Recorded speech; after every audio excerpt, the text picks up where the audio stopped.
하나님 말씀 같이 보겠습니다. 이 시간 지난 하나님 말씀은 마가복음 8장 34절로 38절까지 말씀입니다. 마가복음 8장 34절로 38절까지 말씀 제가 봉독해 올려드리도록 하겠습니다.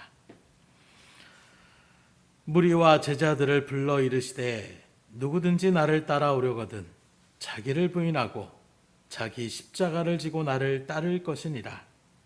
누구든지 자기 목숨을 구원하고자 하면 잃을 것이요 누구든지 나와 복음을 위하여 자기 목숨을 잃으면 구원하리라. 사람이 만일 온 천하를 얻고도 자기 목숨을 잃으면 무엇이 유익하리요? 사람이 무엇을 주고 자기 목숨과 바꾸겠느냐? 누구든지 이 음란하고 죄 많은 세대에서 나와 내 말을 부끄러워하면 인자도 아버지의 영광으로 거룩한 천사들과 함께 올 때에 그 사람을 부끄러워하리라. 아멘. 오늘 본문의 말씀을 바라보게 되면 36절에 사람이 만일 온 천하를 얻고도 자기 목숨을 잃으면 무엇이 유익하리요? 사람이 무엇을 주고 자기 목숨과 바꾸겠느냐? 바로 이 말씀은 우리 인간의 생명의 존엄성에 대한 하나님의 위대한 선언이라고 말씀할 수가 있는 것입니다. 곧 우리의 생명은 이 세상 온 천하보다 귀하다는 거예요. 당시 예수님의 시대는 어떤 시대였느냐? 우리가 아는 것처럼 노예제도가 아직도 있었던 시대였습니다. 그러니 사람을 어떤 한 인권, 하나의 생명으로 존중하는 그런 시대가 아니라 돈으로 충분히 사고 팔 수 있는 그런 시대 가운데에 살던 시대였다는 거예요.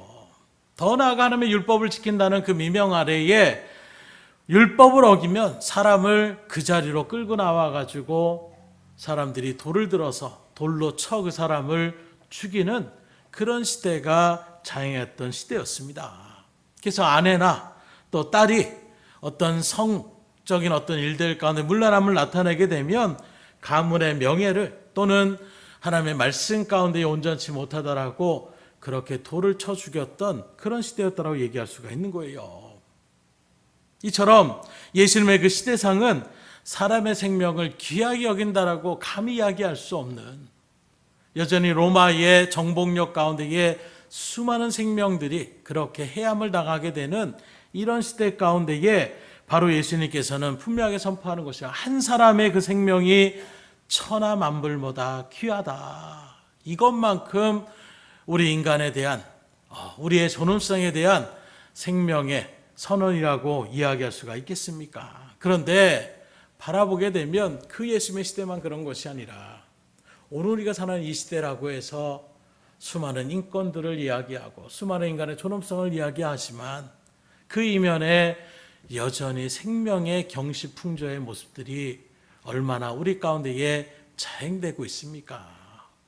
그래서 홧김에 또는 말 그대로 아파트에 나타나는 사건도 우리가 너무나도 쉽게 층간소음 때문에 일어나는 범죄적인 모습들, 최근에도 어떤 채무적인 알 가운데에 그 사람에게 복수하려는 마음, 그리고 우리 김사님 늘 얘기하지만 운전하면서 나를 기분 나쁘게 했어 하는 마음으로 보복하며 나아가는 이런저런 모습들, 아무리 법적으로 강력하게 처벌을 그렇게 난다고 하더라도 오히려 그 처벌을 강도의 수위를 높이면 그걸 마치 우습게 여기는 것처럼 또다시 그런 비슷한 범죄들이 계속해서 일어나는 것 또한 우리가 바라볼 때에 우리의 생각 자체를 변화되지 않으면 또 법적인 제재로서 그 모든 것들이 해결되지 않는다라는 것을 또한 우리는 발견할 수가 있는 것입니다. 더 나아가 지금도 인도나 또 이슬람권에 있는 사람들도 여전히 명예살인이라고 해서 자기 가족들의 어떤 명예를 실추했다 하는 마음으로 특별히 여자들을 갖다가 그렇게 죽이며 나아가는 이런 일들을 전혀 죄라고 그렇게 인정하지 않는, 그래서 지금도 이슬람권에 있는 여자들이 여성 인권에 대한 부분들을 그렇게 시위하며 나가는 모습들도 우리가 심치 않게 바라볼 수가 있는 거예요. 곧 예수님의 시대나 오늘날 아무리 우리가 인권을 그렇게 이야기하지만 여전히 이 시대 가운데서도 온 천하보다 한 생명이 귀하다. 근데 요즘은 어떻게 합니까? 한 생명보다 내가 가지고 있는 물질이 더 귀하다. 그 물질만 내가 가질 수 있다라면 그 생명 갖다가 버리는 것이 무슨 소용이 있겠느냐? 너무나도 쉽게 물질과 생명의 어떤 저울을 단다라고 한다라면 물질적인 일들 가운데 더 많은 퍼센트를 나타나는 그런 어떤 설문조사들을 바라볼 때마다 정말로 마음이 무너질 때가 참 많이 있는 거예요. 그런데 오늘 이런 본문의 말씀 가운데서 우리가 주목해야 될 것이 하나 있는데 그게 바로 무엇이냐? 예수님께서 이런 위대한 생명의 선포를 하는 그 시점이 어떤 것인지를 우리가 눈여겨볼 수 있어야 된다는 거예요. 곧 예수님께서 이렇게 생명의 온 천하 만물보다 한 생명이 귀하다라고 이 위대한 생명의 존엄성에 대한 선언을 하시는 그 시점이 언제냐? 이제 예수님께서 이 땅 가운데에 십자가의 사역이 내가 걸어가야 할 길은 바로 이것이라는 것을 처음으로 제자들에게 말씀하신 시점이라는 거예요. 곧 예수님께서 이 땅에 걸어가는 그 사역의 발걸음은 세상의 영광을 취하는 것이나 사람들의 어떤 병이나 귀신을 내쫓는 것이 아니라 궁극적으로 내가 십자가의 대속의 죽음을 통하여 온 인류의 진정한 구원의 일들을 이뤄나가신다라는 이 말씀을 갖다가 증거하고 있는 것이고, 그리고 우리가 읽은 것처럼 누구든지 예수님을 따라오려거든 자기 십자가를 또한 치고 따라야 된다라는 이 말씀을 하신 다음에 바로 온 세상 그 천하보다 생명이 귀하다 이렇게 말씀을 선포했다라는 거예요. 곧 이런 순서들을 바라볼 때 우리가 깨달아야 될 것은 바로 무엇이냐? 예수님의 이 말씀은 예수님의 십자가 앞에서야 비로소 한 생명이 천하보다 귀하다라는 사실을 깨달을 수 있다는 것을 우리에게 알려주시는 거예요. 그 십자가의 은혜가 얼마나 중요한, 이 십자가의 대속의 사건이 어떤 것인지를 바로 믿음 가운데 새겼을 때에만 정말로 그 어떤 물질보다 몇 억, 몇십억, 몇백억보다도 한 생명이 정말로 귀한 것이다 라는 진정한 믿음의 고백의 자리 가운데에 우리가 설 수가 있다라는 거예요. 다시 말해서 온 천하를 지으신 예수님께서 그 한 생명을 살리시기 위하여 십자가에 죽으셨다라는 이 십자가의 은혜를 온전히 깨달은 사람만이 한 생명들을 바라볼 때에 존귀히 여기며 나갈 수가 있다라는 것을 말씀하고 있고, 또 한 가지는 자기 십자가를 지고 예수님을 따르는 그 사람들만이 다시 바라보면 진정으로 주님의 십자가 사역이 무엇이고 나도 주님이 걸어갔던 그 믿음의 사역 하나님의 뜻이라면 그 어떤 곳이라도 내가 달려가야 된다라는 이 믿음의 자리에 설 수 있는 사람만이 한 영혼을, 한 생명을 정말로 천하보다 귀하게 여기며 나갈 수 있다는 것을 우리에게 알려주고 있는 것입니다. 정리하자면 우리는 주님의 십자가 앞에 설 때에 한 생명이 얼마나 귀중한 것을 온전하게 깨달을 수 있고, 우리가 주님처럼 십자가를 지는 삶을 살아갈 때에 그 한 영혼 한 영혼들의 소중함을 다시 우리가 철실하게 깨달으며 진정한 믿음의 일들 가운데에 생명의 구원의 복음을 증거하며 나갈 수가 있다는 것을 우리에게 말씀하고 있는 것입니다. 그래서 실제로 예수님의 사역을 살펴보게 되면 그 한 영혼 한 영혼을 사랑하셔서 그 뜨거운 때와 곁에 사마리아의 그 한 영혼을, 그 여인을 구원하시고자 그 영혼의 그 아픔을 주님께서 위로하시고자 다른 박질하셨던 38년 동안 그 베데스다 연못 가운데서 이런저런 원망 가운데 처음에는 나도 빨리 먼저 들어가서 병을 고쳐야지 하던 마음들이 38년이 지나가면서 또 그 눈에서 물이 동하는 일들 가운데 딴 사람이 먼저 들어가서 고침을 받는 그 마음 가운데서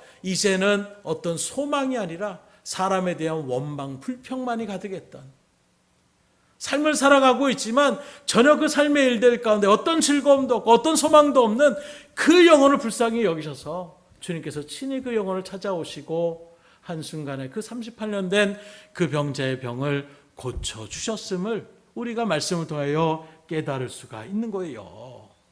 또 마가복음 5장에 바라보게 되면 특별히 예수님께서 귀신 들렸던 거라사 지방 가운데 있는 광인을 고치시는 모습을 나타내고 있는데, 그 일들 가운데 갔을 때에 이 사람이 어떤 사람이냐, 마을 사람들이 통제가 안 되는 사람이에요. 그래서 그 사람의 귀신에 대한 일을 낼 때 예수님 너는 뭐냐? 어떤 귀신이냐 물어봤더니 우린 군대다 이렇게 얘기하고 있는 거예요.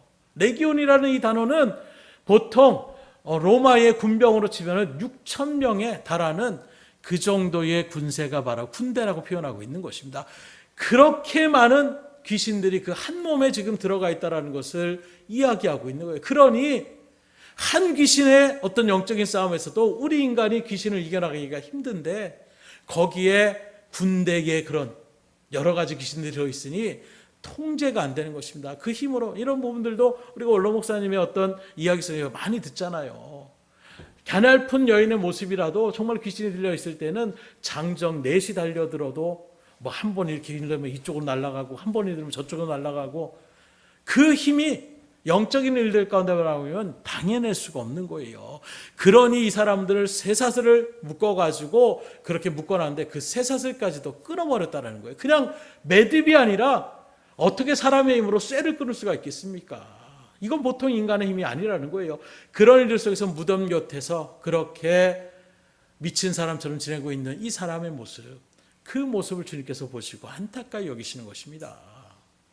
근데 이 사람이 와가지고 주여 나를 떠나십시오 라고 얘기하고 있는 거예요. 그러면서 그 말씀 가운데 바라보면 이미 주님께서 그 속에 있는 귀신들에게 명하는 것입니다. 떠나가라. 이 사람에게서 나가라. 주님께서 명령하시는 거예요. 그래서 우리가 어디 갈 데가 없습니다 라고 했을 때에 때마침 돼지떼가 2천여 마리가 되는 돼지떼가 지금 지나가고 있는데 그럼 우리를 저 돼지떼에다가 갈 수 있도록 허락해달라고. 그래서 주님께서 허락한다 했더니 돼지떼에 그렇게 들어갔을 때 갑자기 돼지떼들이 어떻게 하느냐, 비탈길로 막 달려들어서 바닷속으로 다 빠져 죽는 거예요. 한순간에 2천여 마리가 되는 돼지떼가 물속에 빠져가지고 몰사했다는 모습을 한번 상상해 보십시오. 그랬더니 그 모습에 돼지를 치고 있던 사람들이 깜짝 놀라서 동네로 내려가서 그 사건들을 이야기하는 모습을 우리가 발견할 수가 있는 것입니다. 곧 여기에서 바라볼 때에 지금 무게의 저울을 한번 바라보세요. 요즘 돼지값이 뭐 제가 정확히는 모르겠지만 그 한 마리의 돼지값도 만만치 않을 것입니다. 그게 2천여 마리라고 하면 그 액수로 얘기한다면 대단히 큰 액수일 거예요. 그런데 주님께서는 이 사건을 통해서 우리에게 뭘 보여주고자 원하십니까? 한 생명을 정말로 메인바되어져서 고통스러워가 있는 그 한 생명을 살리고자 그 일들 가운데에 2천여 마리가 는 돼지떼도 그 한 생명보다 귀하지 않다라는 것을 우리에게 분명하게 증거하고 있는 거예요. 곧 주님의 관점 가운데 바라보게 되면 사람의 관점, 정작 그 일들을 겪었던 사람들은 어떻게 하느냐? 예수님 보고 떠나가라고 얘기합니다. 왜요? 계속 놔뒀다가 잘못하다가는 이곳에 키우고 있었던 가축들이 다 죽을 수도 있겠다. 쉽게 말하면 자신들의 재산상의 손해가 날 것을 두려워하는 마음 가운데서 주님을 배쳐가는 모습들을 바라볼 수가 있는 것입니다. 그 속에 이미 주님의 곁에 그동안 그 마을 사람들이 통제하지 못했던 그 사람이 얌전히 주의 말씀 앞에 그 발곁에 가만히 앉아있는 그 모습을 분명히 목도했음에도 불구하고 이 사람들에게는 이 사람이 이제 정신 차렸구나. 이 사람이 이제 우리와 똑같은 그런 삶을 살아갈 수 있는 그런 위치 가운데 있구나. 감격하는 것이 아니라 그 비탈길 가운데 몰사했던 돼지떼를 생각하면서 주님 우리를 떠나십시오 라고 이야기하며 나가고 있는 사람의 관점과 주님의 관점이 얼마나 차이가 있으면 우리에게 분명하게 증거하고 있어요. 지금도 우리들은 사람들을 할 때 저 사람처럼 뭐 이렇게 저렇게 평가하며 마음 한켠에는 우리가 당연히 초능성을 나타내야 되지만 어느 순간에 우리도 저 정도면 충분히 해볼 만하겠는데 라고 우리도 모르게 그렇게 얘기하는 부분들이 있더라는 거예요. 그러나 분명히 기억하십시오. 우리의 영혼을, 우리의 이 한 생명을 주님은 그런 물질과 비교하지 않을 정도로 귀하게 여기심을 믿으시기를 주님으로 축원합니다. 우리 여러분한테 한번 고백하겠습니다. 하나님 당신을 정말로 귀하게 여기십니다. 여러분들도 귀하게 여길 수 있기를 주님으로 축원합니다. 그래서 하나님이 우리를 귀하게 여기신다 이게 아니라 오늘 이 말씀을 받아들이는 우리들도 하나님이 어떻게 하느냐, 나는 그렇게 한 영혼을 귀하게 여기니 너희들도 나의 자녀로서, 나의 제자로서, 나의 백성으로서 한 영혼 한 영혼들 그렇게 귀하게 여겨라 우리에게 말씀하고 있는 거예요. 그러므로 오늘 우리가 이 말씀을 대할 때에 예수님의 십자가의 관점에서 이것을 바라볼 수 있어야 되는데, 첫 번째로 이 주님의 십자가의 관점에서 바라보게 되면 생명이 있고 천하가 있다라는 거예요. 세상에서도 불교의 영화에서도 그런 얘기가 천상천하 유아독존이다. 세상과 땅이 다 있지만 내가 존재해야 그 모든 것이 있다. 비슷한 맥락이에요. 아무리 세상이 살기 좋아지면 뭐라고 합니까? 내가 당장 죽음의 자리에 서게 되면 아무런 나하고 상관이 없는 거예요. 내가 있음으로 인해서 세상이 존재하는 것과 똑같은 것입니다. 그래서 누가복음 12장에 보면 우리가 잘 아는 어리석은 부자에 대한 비유를 말씀하고 있는데, 이 부자가 어떻습니까? 재물을 모으는 데만 온통 현혹되어 있었던 그런 사람이었어요. 그런 모습에서 그의 소출을 거두게 되는데 엄청난 풍년을 들게 되는 것입니다. 그래서 그 입이 즐거워할 수밖에 없는 거예요. 그러면서 고민합니다. 야, 지금 소출을 갖다 거둬들이는데 그 일들 가운데서 이제 창고가 작아가지고 더 이상 안 되겠다 하는 마음으로 주변의 이웃들에게 사랑하는 마음 나눠주고 이런 모습이 아니라, 야, 이거 작은 창고로는 이거 소출을 거둘 수가 없으니까 이제 내가 큰 창고를 지어가지고 그 있는 소출들을 거두는 대로 내가 그 창고에 가득 세워놓겠다, 이런 마음을 가지고 그 일들을 진행하는 것입니다. 그러고 난 다음에 이렇게 말하는 거예요. 내 영혼아, 여러 해 쓸 물건을 많이 쌓아놓았으니 이제는 평안히 먹고 마시자, 즐거워하자. 이제는 내가 충분히 풍족함으로, 이것도 한 해 어떤 일들 가운데 하는 거 아니라 몇 년치를 내가 충분히 누릴 수 있는 풍족함을 누렸으니 이제는 너희가 더 이상 어떤 고생이라는 것이고 이제는 내가 즐기며 살아야 되겠다, 평안한 마음으로 살아야 되겠다, 이렇게 이야기를 하고 있는 것입니다. 바로 그때에 하나님께서 이렇게 말씀하신다는 거예요. 어리석은 자요, 오늘 밤에 내 영혼을 도로 찾으리니 그러면 내 준비한 것이 누구의 것이 되겠느냐. 이제 자기는 이제 고생 끝, 행복 시작이다 라고 하는 그 순간에 정작 죽음의 자리에 들어서게 된다면 지금 모아둔 그 모든 것이 무슨 의미가 있겠냐라는 거예요. 곧 생명이 있고 천하가 있다라는 것입니다. 우리는 삶을 살아가는 일들 가운데 돈이 필요해서 돈이 최고인 줄 알아요. 삶을 살아가는 일 가운데 이게 어떤 사람과의 관계 속에서 내가 명예를 갖는 것이, 인기가 있는 것이 최고인 줄 압니다. 그 인기를 위해서 열심으로 노력하며 나가는 그런 발걸음들을 우리가 바라볼 수 있어요. 권력을 잡기 위해서 지금도 얼마나 많은 사람들이 혈안이 되어 있습니까? 또 나만의 어떤 소원, 꿈을 이루기 위하여 또 얼마나 그 일들을 나타나기 위해 열심히 살아갑니까? 그러나 그 모든 것이 있기 전에 내가 생명이 있을 때 그 모든 것들이 부차적으로 필요한 거예요. 그런데 우리가 어느 순간에 생명에 대한 부분들은 내가 당연히 생명이 있으니까 하는 마음에 그걸 밑바닥에 깔아놓으니까 그 다음에 돈이 보이고 명예가 보이고 권력이 보이고 거기에 그래서 그게 최고인자라고 달아가고 있지만, 그런 일들 가운데 정작 이제는 내가 이제 소원을 성취했구나 하는 그 순간에 여러분들이 정말로 이 어리석은 부자와 같이 주님께서 이제 내 생명을 내가 도로 찾겠다, 얼마나 그 일들 가운데서 허무함 가운데에 젖어들 수밖에 없지 않겠습니까? 그러니 예수님 앞에 우리가 온전히 그 십자가 앞에 설 때에 생명의 소중함을 우리가 분명히 깨달을 수가 있는 거예요. 그래서 나중으로 미루지 마십시오. 오늘 바로 이 순간에 한 영혼 한 영혼들 여러분들이 귀하게 여기시고, 그 한 영혼이 물질 때문에 또는 권력 때문에 인기 때문에 거기에 지금 살아가는 이 세상의 삶 때문에 정작 하나님이 주시는 놀라운 은혜의 생명을 얻지 못하는, 구원의 은혜를 누리지 못하는 안타까움의 자리 가운데 서 있는 그 영혼들을 정말로 여러분들이 사랑의 눈으로, 긍휼의 눈으로 그 영혼들을 바라보시고 그 영혼을 위하여 믿음으로 나아갈 수 있기를 주님으로 축원합니다. 두 번째로 이 십자가의 원리는 무엇이냐? 생명을 위하여 천하가 존재한다는 것을 얘기하고 있어요. 곧 창세기 1장에 바라보게 되면 하나님께서 천지 만물을 창조하시는데 그 모든 것들을 창조하며 나가시는 일들 가운데 이게 핵심적인 인물이 바로 무엇이냐? 짐승이 아닙니다. 천체가 아니에요. 태양이 아닙니다. 식물이 아니라 인간들을 위해서 하나님께서 그 모든 것들을 창조하셨음을 이 창조의 원리 가운데에 우리가 바라볼 수가 있는 거예요. 그래서 정말로 하늘의 어떤 천체가 마련되어지지 않는 가운데 인간을 먼저 만들었다고 생각해 보십시오. 그 암흑의 어두운 가운데에 얼마나 두려워할 수밖에 없겠어요. 물로만 가득 차 있는 그 시대 가운데서 거기에 인간이 되면 거기에 그냥 엎어엎어하면서 나가는 이런 모습. 근데 하나님은 모든 조건들을 완벽하게 이루어 놓으신 다음에 맨 마지막에 인간을 창조하신 거예요. 그러면서 하나님께서 인간에게 뭐라고 명령하시느냐? 창세기 1장 28절 29절에 보면 하나님이 그들에게 복을 주시며 하나님이 그들에게 이르시되 생육하고 번성하여 땅에 충만하라. 땅을 정복하라. 바다의 물고기와 하늘의 새와 땅에 움직이는 모든 생물을 다스리라 하시니라.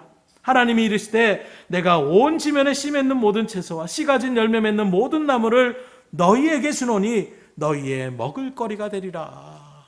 이 말씀 가운데 바라보게 되면 모든 창조의 일들 가운데 중심이 어디에 있습니까? 바로 우리 인간에게 중심이 초점이 맞춰 있는 거예요.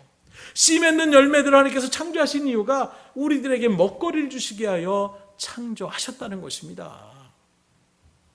그리고 이 하나님의 일들 가운데에 뭘 얘기하고 있습니까? 그러기에 우리 한 인간의 생명, 그래서 온 천하 만물보다 한 영혼이 귀중하다는 것을 새삼 우리에게 이런 말씀을 통하여 분명히 깨달을 수가 있는 것입니다.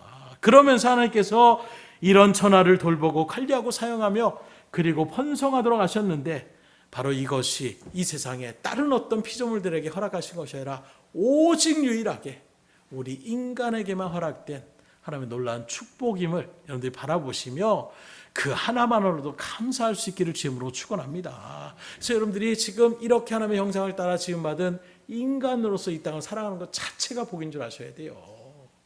그런데 우리는 세상의 어떤 어려움과 일들 가운데서 아이고 괜히 나는 왜 이 세상에 태어나서 이렇게 저렇게 얘기하는 모습들, 오전에도 말씀드렸지만 그건 하나님의 어떤 일들을 불이하게 여기는 나도 모르게 하나님을 원망하며 나아가는 그런 자리 가운데 서는 것을 여러분들이 분명히 아시고 내가 정말 하나님의 형상대로 지음받은 또 하나님의 일들 가운데 특별히 믿음의 사람으로 구원의 백성으로 이렇게 부름받은 것 자체만으로도 감사할 수 있기를 주님으로 축복합니다.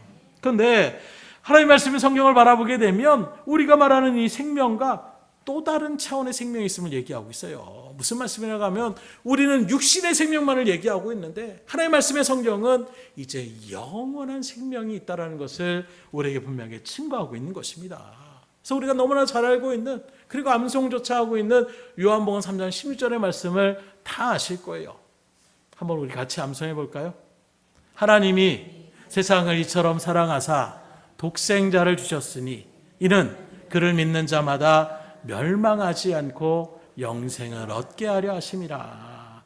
자, 하나님께서 이 예수님을 이 땅 가운데 보내주신 것은 단지 육신의 어떤 생명의 연장이 아니라 영원한 생명의 자리, 영생을 우리에게 주시게 하여 오셨다라는 것을 말씀하고 있는 것입니다.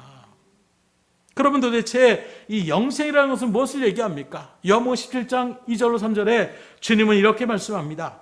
아버지께서 아들에게 주신 모든 사람에게 영생을 주게 하시려고 만민을 다스리는 권세를 아들에게 주셨음이로소이다. 영생은 곧 유일하신 참 하나님과 그가 보내신 자 예수 그리스도를 아는 것이니라.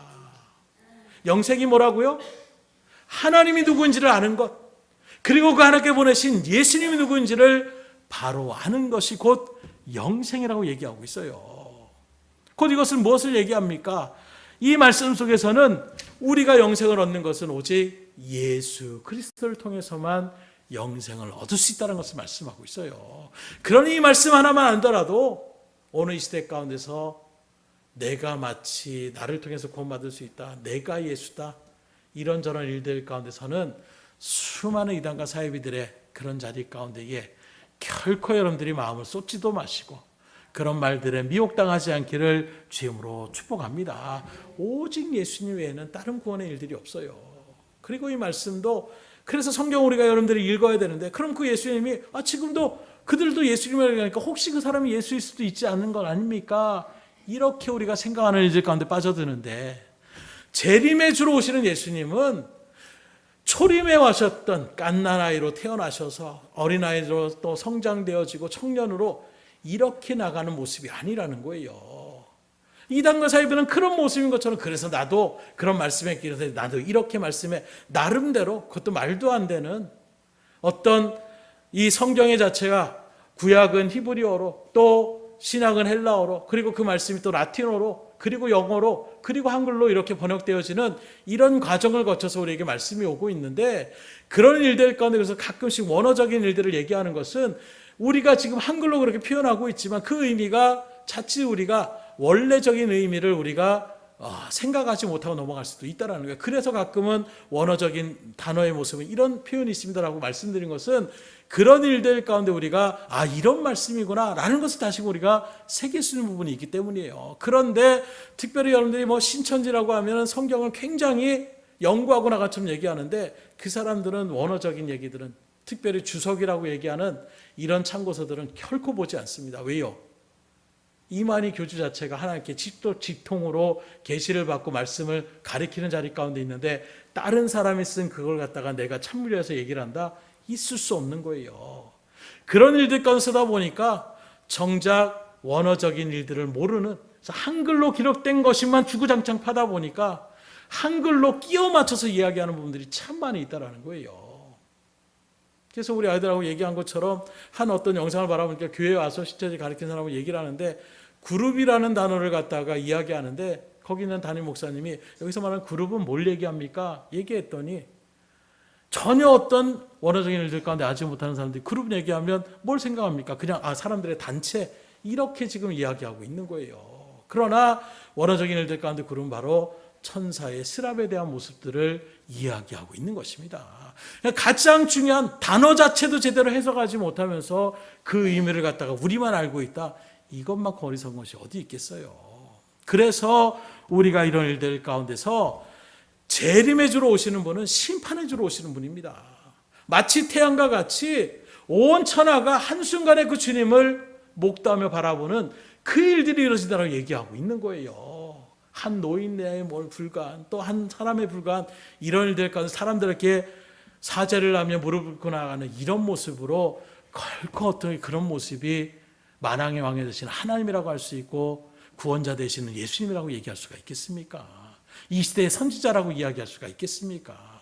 결코 있을 수 없는 모습을 그럼에도 불구하고 무너지지 않고 계속해서 그 일들이 이루어지는 것 자체가 악한 영에 사로잡히게 되면 그런 것들도 가장 큰 일들 가운데서 제가 그래서 우리 특별히 노예 가운데 있는 교단에 그런 일들 가운데 20년 30년 동안 또 특별히 거기에서 사람들을 이렇게 교육하며 나아가는 그런 일들 가운데 있던 분들이기 때문에 내가 정말 이해가 되지 않는 부분들이 그런 일들 가운데서 왜 충분히 이성적으로 판단할 수 있는데 왜 못 나옵니까? 라고 얘기하니까 그 얘기를 하는 거예요. 그 세월 가운데 있는 그걸 인정하지 않고 부정하게 되는 순간 자기의 삶 자체가 지금까지 살았던 모든 삶이 부정하게 되기 그 일들 가운데 있으니까 알면서도 이제는 혹시라는 마음으로 계속 끌려갈 수밖에 없다는 거예요. 이미 이만큼 갔으니까 여기에서 다시 돌이키기에는 그동안의 세월이 너무나도 호성세월처럼 그런 일들 가운데 지나가는 거예요. 그래서 그냥 계속 가다가 혹시라도 그래서 정말 재림주가 되면 그러면 그때 은혜 받은 거 아니냐? 말도 안 되는 그 신랄의 일들 가운데 지금까지 걸어온 것이 아까워서 하는 마음으로 그런 일들 가운데 나오지 못하는 이런 발걸음들이 있다라는 거예요. 얼마나 안타깝습니까? 두 번째로 이 일들을 통하여 우리가 분명히 깨달을 수 있는 것, 그래서 여러분들이 말씀을 잘 묵상하셔야 되는 거예요. 왜요? 영생을 어떻게 얻을 수 있습니까? 하나님을 바로 알고 그 보내신 예수님이 누구인지를 바로 알아야 되는, 바로 알지 못하는 이상한 데 빠져드는 거예요. 엉투덩투한 일들 가운데서 자신은 나름대로 하나님의 구원을 이룬다라고 열심히 나타내고 있지만 오히려 그렇게 하면 할수록 하나님의 일들을 배쳐가며 나가고 있는, 하나님의 일들을 거스르며 나가고 있는, 그러니 하나님의 뜻을 거스르면 나중에 어떻게 됩니까? 심판의 자리에 설 수밖에 없는 일들을 열심히 하면서 자기는 구원의 자리 가운데 서는 줄, 영생의 자리 가운데 서는 줄 그렇게 착각할 수 있기 때문에, 그래서 여러분들이 말씀을 잘 읽고 묵상해야 된다는 것을 증거하고 있는 것입니다.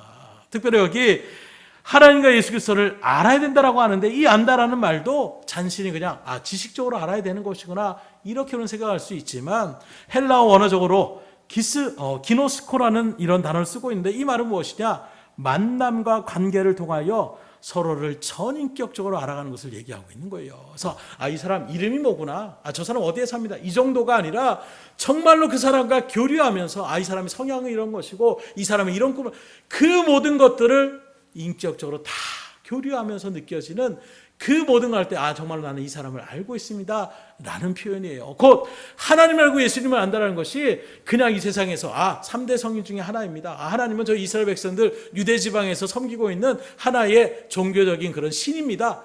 이런 걸 안다라고 얘기하는 것이 아니에요. 우리가 실제 신앙을 하면서 하나님과 기도하고 말씀을 통하여 또 순종하며 나가는 수많은 일들 가운데 하나님이 이렇게 역사하시고 이렇게 인도하시고 지금 하나님께서 나를 이렇게 붙잡아 주시는구나, 이런 것들을 우리 가운데 교류하면서 그 믿음의 가운데에 하나님은 분명히 계십니다라고 내 믿음으로 고백하며 나갈 수 있는 자리, 이게 바로 하나님을 알고 예수님을 안다라는 것을 이야기하고 있는 것입니다. 그러니 그냥 지식이 아는 사람들, 지금도 학문적으로 예수님을 연구하고 학문적으로 성경을 연구하고 이야기하는 사람들, 그런 사람들이 아무리 많은 지식을 나타내고 한들 인격적으로 주님의 믿음의 자리 가운데 서지 못한다면 주님은 너희는 도무지 나를 모른다라고, 그리고 심판의 자리 가운데에 설 수밖에 없는 것입니다. 그런 일들 속에서 예수님께서는 영생을 누리는 사람들의 구체적인 모습을 또한 이렇게 우리에게 증거하고 있는데, 요한복음 4장 13절로 14절에 보면 예수께서 대답하여 이르시되 이 물을 마시는 자마다 다시 목마르려니와 내가 주는 물을 마시는 자는 영원히 목마르지 아니하리니 내가 주는 물은 그 속에서 영생하도록 솟아나는 샘물이 되리라. 무슨 말씀입니까? 정말로 주님의 은혜 가운데 영생의 은혜를 누리면 자라는 사람들은 더 이상 갈증을 느끼지 않는다라는 걸 얘기하고 있어요. 이 갈증은 육신의 갈증이 아닙니다. 영혼의 갈증을 얘기하고 있는 거예요. 늘 죽으면 난 어떡하지? 사람들 가운데 나가 해코지 당하면 어떡하지? 늘 삶의 일들 가운데 오늘 나타나는 스트레스나 우울증이나 수많은 어떤 질곡 가운데 있는 그런 영적인 일들이 주님을 믿음으로 온전하게 영접하고 그 영생의 은혜를 누리게 되면 그 모든 것들이 다 떠나지게 되는, 그래서 주님은 내가 너에게 주는 평안은 이 세상과 주는 것과 분명히 다르다라고 말씀하고 있는 거예요. 진정한 하늘의 소망이 느껴진 사람들은 이제는 더 이상 세상의 어떤 권세에 휘둘리지 않습니다. 위협적인 어떤 말에 결코 그 일들 가운데에 넘어지거나 쓰러지지 않는 거예요. 오히려 그 10년 가운데 늘 생수가 솟아나오는 일들 속에서 오히려 더 담대하게 주의 일들 가운데 복음을 증거하며 나가는, 그래서 우리가 저는 시편 23편에 바라보게 되면 다윗의 그 믿음의 고백, 하나님 나의 목자시니 하면서 고백하는 일들 가운데에 내 잔이 넘치나이다. 이 고백이 잔이 넘칠 정도로 정말로 풍성하게 내가 누리는 삶을 살아간다는 거예요. 이 말은 지금 그가 권력을 잡아서 쓴 시가 아닙니다. 뭔가 물질이 많아서 정말 하나님 너무나 복받는 삶을 살아갑니다, 이런 얘기가 아니에요. 나의 심령 가운데에 주님이 함께 하시니, 그 주님이 함께 하시니 곧 다윗은 영생의 은혜를 누리며 살아가는 삶 가운데 있으니 한단 목동에 아버지에게도 형제들에게도 무시당하고 인정받지 못하는 자리에 있지만 그는 늘 마음 가운데서 내 잔이 넘칩니다. 내가 늘 즐겁습니다. 내가 늘 감사하고 내가 늘 하나님의 은혜로 감격의 삶을 살아갑니다라는 믿음의 고백을 나타낼 수가 있더라는 거예요. 이런 이유로 바울도 이렇게 증거합니다. 빌립보서 4장 4절에 보면 주 안에서 항상 기뻐하라. 내가 다시 말하노니 기뻐하라. 이 말씀도 여러 번 우리가 빌립보서의 말씀 나눈 것처럼 지금 바울이 기뻐해야지. 그렇게 슬퍼하면 어떻게, 고통하고 밖에 왔느라고 우울해하지 마. 힘내. 이런 이야기를 할 때에 스스로가 지금 뭔가 하는 일들이 잘 되고 전도가 잘 되고 능력이 나타나고 이런 시점이 아니에요. 지금 바울도 감옥에 갇혀있는 상태입니다. 그 시대의 감옥, 지금도 감옥이라는 곳은 차갑더라고요. 저도 청송에 범죄, 중범죄도 있는 곳에 어떤 말씀을 전하고 또 이런 일들 가운데 몇 번 그렇게 방문을 했는데 공기 자체가, 우리 남자들은 특별히 알 거예요. 군대 안에서의 공기와 세상 공기가 틀리다라고 하는 것처럼 제가 여기 17사에서 근무를 하며 나갈 때도 마찬가지예요. 복무를 하는 그 순간에서도 그 안에서 군복 입고 왔다 갔다 하는 것과 나와서 가는 것, 그 담벼락 하나 차이인데도 공기가 틀려요. 그런데 교도소는 더 그렇더라고요. 냉랭해요. 되게 그 엄격한, 한 곳을 여기서 저기까지 가는 길이었으면 문을 한 4-5개를 통과해야 됩니다. 검문을 받고 또 한 번 또 하고 또 통과하고 또 새 문이 막혀 있고 그런저런 일들 가운데 가며 나가는 그런 모습들. 똑같은 사람이 그렇게 있는 것처럼 보이지만 왠지 모르게 부담감이 생길 수밖에 없는, 목회자고 그들에게 말씀을 전하려고 하는데도 처음에 딱 갔을 때는 긴장되더라고요. 그리고 또 그런 마크나 이런 것들 다 바라볼 때에 특별히 빨간색으로 이렇게 마크가 되는 분들은 사형수라고 얘기하는 거예요. 그런 사람들은 교도관들도 함부로 건드리지 않습니다. 왜요? 이미 자기는 이제 인생적으로 바라보게 되면 더 이상 어떤 소망이 있을 수 없는 자리 가운데 있는 사람이니까 어떻게 할지 모르는 거예요. 범죄자들 사이에서도, 죄수들 사이에서도 그렇게 사형수들은 특별히 터치를 안 한다는 것입니다. 어떻게 될지 모르는 거예요. 그냥 더 이상 내가 기댈 곳이 없는 사람이기 때문에, 어떻게 물불을 가리지 않는 사람들이기 때문에 건드리지 않는 그런 분들이 있는데, 일들 가운데서 그런데 생각외로 얼굴들이 굉장히 선하시더라고요. 우락부락하고 막 이런 분들인 줄 알았는데 그렇진 않아요. 그럼에도 불구하고 계속 경계합니다. 혹시라도 무슨 물건을 주거나 어떤 일들을 하면 항상 경계해야 된다라고. 그래서 거기에 말씀을 전하는 목사님들 얘기하는데, 지속적으로 그러면 청송에서 아예 사역을 하시는 분이에요. 근데 그런 분인데 가는데 갑자기 악수를 청하면서 갑자기 쪽지를 갖다가 손에다 이렇게 쥐어주는 거예요. 그때 순간적으로 오만 가지 생각이 드는 거예요. 이거 안 했다가는 복수를 당할 수도 있고 여러 가지 일들이 있는데, 그래서 기지를 발휘한 게 악수를 하고 딱 쥐어주는데 그냥 그걸 딱 움켜쥔 것이 아니라 그냥 악수하고 떨어뜨렸다는 거예요. 그랬더니 그 사람이 헐레벌떡 그것을 다시 쥐어들게 됐다는 이런 일들을 나타내게 되는 것입니다. 그러니 항상 긴장감이 있는 거예요. 그런 모습 가운데에 있는 모습에서 정말 하나님께서 우리에게 주시는 말씀, 그런 감옥도, 지금 이 시대의 감옥도 그런데 바울 시대 가운데 있었던 그 감옥은 척박하게 그지없는 일반적인 감옥의 모습이 어떤 것이냐, 지상에 있는 것이 아니라 지하의 땅굴처럼 파내려가서 아예 빛이 들지 않는 거예요. 캄캄한 그물 가운데 이 말 그대로 불빛, 햇불만 비춰가지고 이동하며 나갈 수 있는, 그리고 밑에 있으니까 축축한 그 기온 가운데에 특별히 막 그냥 내버려 두는 것도 아니에요. 고문을 하고 채찍질을 하는 것입니다. 그런 그 상처 가운데 아시는 것처럼 빨리 그 상처가 아물려면 건조하고 이게 잘 말라야 돼요. 근데 계속 물기가 이렇게 축축하면 골마 들어갈 수밖에 없는 것입니다. 말 그대로 바울이 처한 지금 상황은 누구보다도 고통스러운 상황 가운데 있는 거예요. 그러면서 뭐라고 고백하느냐? 내가 주 안에서 항상 기뻐하라. 내가 다시 말하노니 기뻐하라. 인간적으로 생각하면 기뻐하라고 얘기할 수가 없네. 누가 기뻐하라? 지금 내 처지 알면서 그런 얘기를 해? 라고 할 정도의 처지에 있는 그 당사자가 오히려 기뻐하십시오. 주 안에서 기뻐하십시오. 왜요? 바울에게는 육신의 고통이 아니에요. 잠시 잠깐 나가는 이 고통보다 이제 장차 내가 누리게 될 하나님의 영광, 하나님 예비하신 것들을 믿음으로 바라봤던 바울이었기 때문에 그 속에서 오히려 그 하늘의 소망을 바라보며, 다시 말하면 영생을 침령 가운데 새기게 되니까 기뻐하라고 고백할 수가 있는 거예요. 이 기쁨을 여러분들도 누릴 수 있기를 주님으로 축복합니다. 영생의 은혜를 받으셨다면 기쁨을 누리셔야 돼요. 그래서 가끔 말씀드린 것이, 여러분들 정말로 구원의 확신이 있습니까? 대답 안 하십니까? 지금 질문이 아니셨군요. 다시 한번 질문할게요. 여러분들은 정말로 구원의 확신이 있으십니까? 그렇다면 기뻐하시며 사셔야 되지 않겠냐라는 거예요. 그런데 막 인상 쓰고 그 인상 왜 쓰는 거예요? 천국이 갑자기 없어졌대요? 구원이 이제 아니었대요? 영생이라는 것이 거짓말이었대요? 그럼 우리 인생 써야 돼요. 통곡해야 됩니다. 그런데 그 인생이 뭡니까? 내 세상의 어떤 일들에 대한 모습, 내 삶에 대한 어떤 원하지 않는 일들 가운데 우리가 나도 모르게 인상을 쓰잖아요. 그때 바울은 얘기하는 것입니다. 그런 것들 때문에 자꾸 마음 쓰고 근심하고 걱정하지 말고 하나님이 우리에게 주신 그 영생의 은혜를 생각하며 기뻐해라. 이 말씀의 은혜답게 항상 밝은 모습으로 그렇게 기뻐할 수 있기를. 근데 사람인데 어떻게 늘 밝을 수 있어요? 저도 가끔씩 그럴 때 이 말씀들을 기억해 놓으면 나도 모르게 욱하다가, 아까도 그런 실적인 고백인 것 같아요. 운전하다가 운전하는데 하고 나오면 뭐라고요? 여보 찬송해. 그게 그 말이에요. 찬송하는 순간 다시금 그리스도의 마음을, 그리스도의 생각을 새길 수가 있는 거예요. 우울한 생각이 들 때에, 근심이 생각이 들 때, 그렇지, 내가 하나님의 천국의 소망을 가졌는데 내가 이것 때문에 슬퍼하지 말고 하나님이 기뻐하라고 했으니까 기뻐해야지. 그래도 안 되면 하나님 말씀대로 기뻐하려고 하는데 이 육신의 근심이, 연약한 가운데 근심이 됩니다. 하나님 기뻐할 수 있는 심령을 주세요. 마음을 주세요. 기도하면 하나님이 기쁨을 주시는 거예요.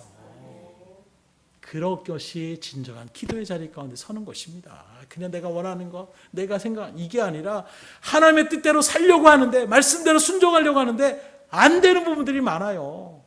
다 말씀대로, 말씀에 순종하셔야 얼마나 많이 듣습니까? 이웃 사랑하세요. 사랑할 만해야지 사랑하죠. 나한테 손을 끼치는 사람은 어떻게 원수까지 사랑하라고 하는데, 아이고, 저 사람만큼은.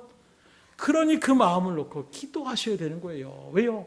하나님이 사랑하라고 해서 그 말씀대로 순종해야지 복을 받는데, 내 마음이 동하지가 않으니, 진심이 되지 않은 마음 가운데 있으면 하나님 우리의 속마음까지 아시는데 억지로 하는 그 마음을 하나님 기뻐하시지 않으면 복도 우리가 받을 수 없잖아요. 그러니 하나님 앞에 기도하는 거예요. 그게 기도의 제목이 되는 것입니다. 다시 말하면 내가 하나님의 뜻대로 살려고 하는데 시종 내 육신의 어떤 연약함으로 살지 못하는 부분들을 하나님 앞에 기도하며 나가는 자리, 그 기도를 주님 앞에 온전하게 올려보세요. 하나님이, 야, 정말로 너는 내 뜻대로 살려고 몸부림치고 있구나. 그래, 내가 힘을 줄게. 내가 능력을 줄게. 내 앞길을 내가 열어줄게. 하나님께서 우리에게 만족감을 주시는 거예요. 그게 은혜의 삶입니다. 이게 한번 체험이 되기 시작하면 그 다음부터 신앙은 제2의 즐거움의 국면으로 변하기 시작해요. 저도 끌려진 신앙 가운데 있었던 사람이에요. 누구보다도 잘하고 있습니다. 왜요? 목사님의 자녀로 태어났잖아요. 다른 사람들 다 놀러 갔는데 전 주일날 어디 가본 적이 없어요. 거의 무조건 예배 위주로 나가야 돼요. 왜요? 목사님 아들이 딴 데 놀러 가고 딴 사람들 전도하면 누가 그 교회에 오겠어요. 그러니 굳이 그렇다고 강요를 하신 건 아니지만 스스로 또 제가 그런 일들 가운데 그래, 그런 마음이 들어서 절대로 학생부나 이럴 때 빠져본 적이 없어요. 그런데 그런 일들 속에서 하는데 즐거움은 없는 거예요. 왜요? 마음도 그런 마음이 있어야 되는데, 지금도 어디 가서 놀고 있을 텐데, 지금 가서 어떻게 재밌게 놀고 이런 생각이 드니까 안전은 있는데 정말 생각이. 그래서 목사님 항상 앉아있는 게 중요한 게 아니라 지금 상상의 나라를 피시는 것. 근데 그 나라에 제가 늘 있는 거예요. 그러니 즐거움이 없어요. 근데 어느 순간에 영생의 은혜가 무엇인지를 깨닫게 되니까, 그걸 체험케 하여 주시니까 그 다음부터는 기쁨이 되더라는 거예요. 혹시 이 자리 가운데서 또 억지로 그런 마음이 있다라면 체험의 은혜를 주님 앞에 사모해 보세요. 그럼 체험을 하려면 어떻게 되느냐?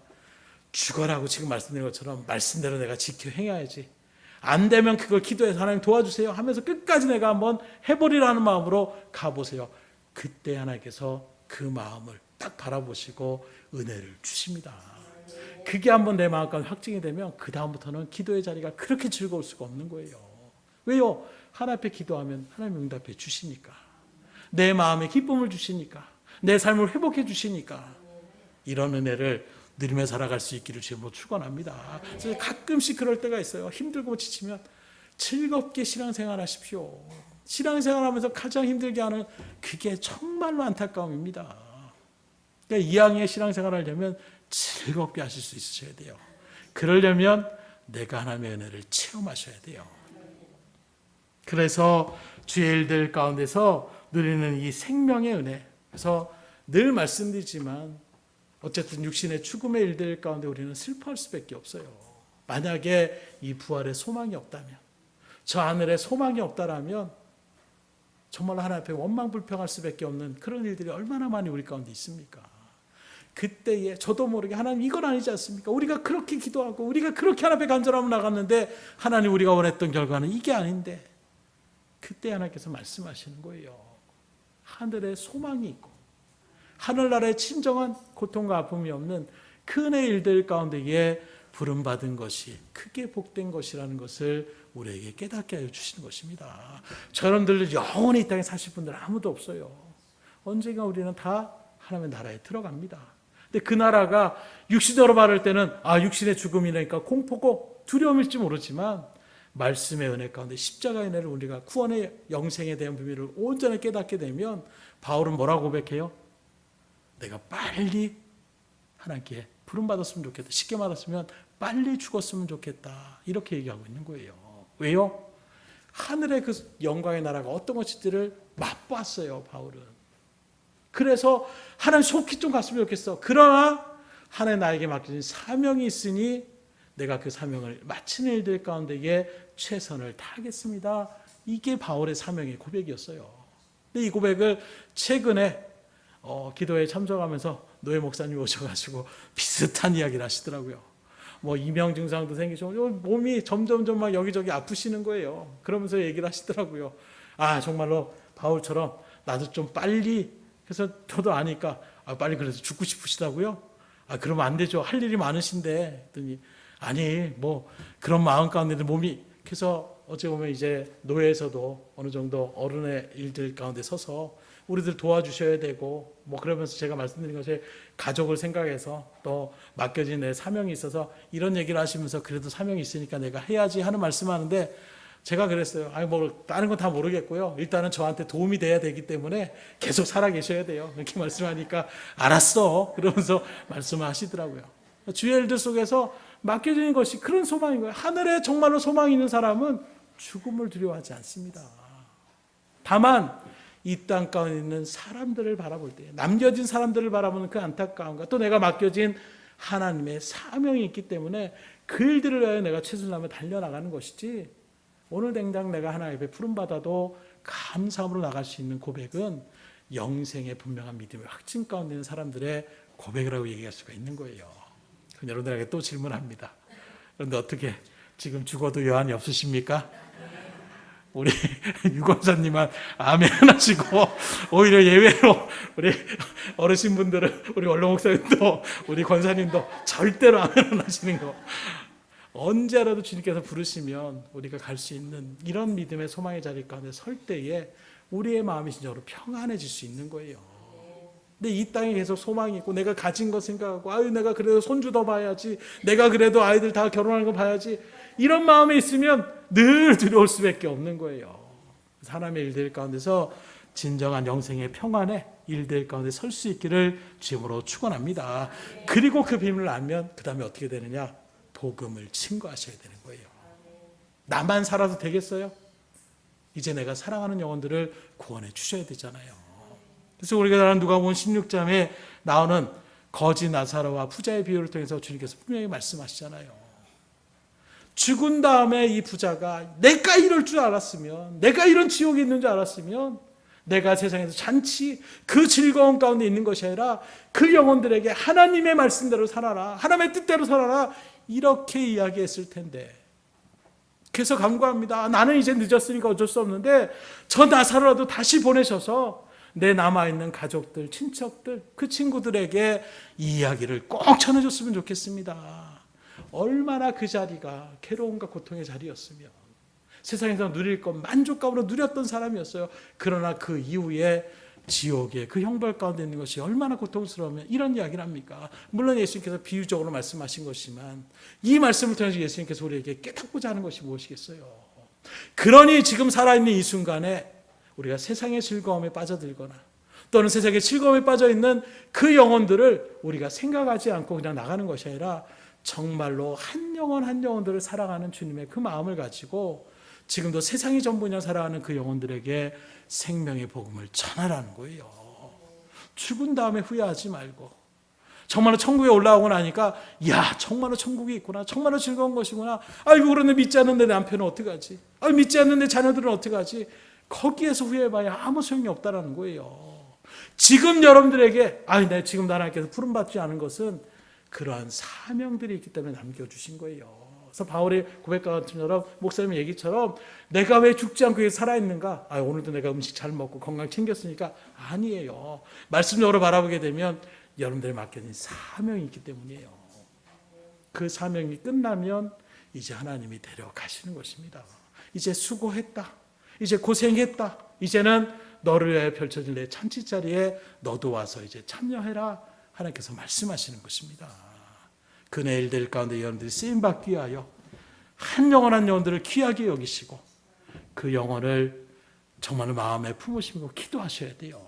각각의 내 가족으로, 친척, 친구, 이웃으로 시작해서 그 한 영혼 한 영혼을 품고 여러분들이 기도하심으로 정말로 생명의 구원의 은혜를 여러분들만 누리지 마시고 그 영혼들에게 그 믿음의 자리 가운데 구원의 은혜를 그들도 누릴 수 있도록 여러분들이 쓰임받는 믿음의 역사를 일어나기를 주님으로 축복합니다.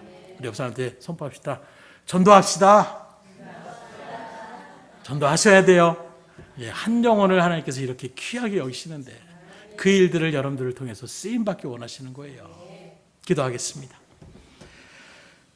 할렐루야. 하나님 아버지 감사합니다. 또 주의 말씀을 통하여 우리가 누리게 될 친정한 기쁨과 은혜가 무엇인지를 깨닫게 하여 주신 하나님, 이 영생의 구원의 은혜의 자리 가운데에 우리들을 불러주시고 선택하여 주셔서 주의 맡은 바 일들 가운데 사명도 주시고 또 주님 앞에 헌신하며 봉사할 수 있는 믿음도 허락하여 주신 하나님, 특별히 오늘 말씀을 통하여 주님께서 온 천하보다 한 영혼이 한 생명이 귀하다라고 선포하신 이 말씀의 은혜 가운데에 이제 우리가 정말로 나 혼자만의 은혜의 자리 가운데 머무는 것으로 끝이 아니라 아직도 주님을 믿음으로 영접하지 못함으로 결국에는 그 마지막의 발걸음은 심판의 자리에 설 수밖에 없는 그 안타까운 심령들을 다시금 우리가 마음 가운데 새겨서 그 영혼들을 놓고 기도에 무릎을 꿇으며 준비하며 나아갈 때에 하나님 우리에게 담대함도 주시고 필요한 지혜도 주시고 능력도 허락하여 주셔서 그 영혼들을 구원의 복된 자리로 이끌어갈 수 있도록 주님 인도하여 주시옵소서. 모든 것을 주님 앞에 의탁드리오며 예수의 손 받들어 기도드렸사옵나이다.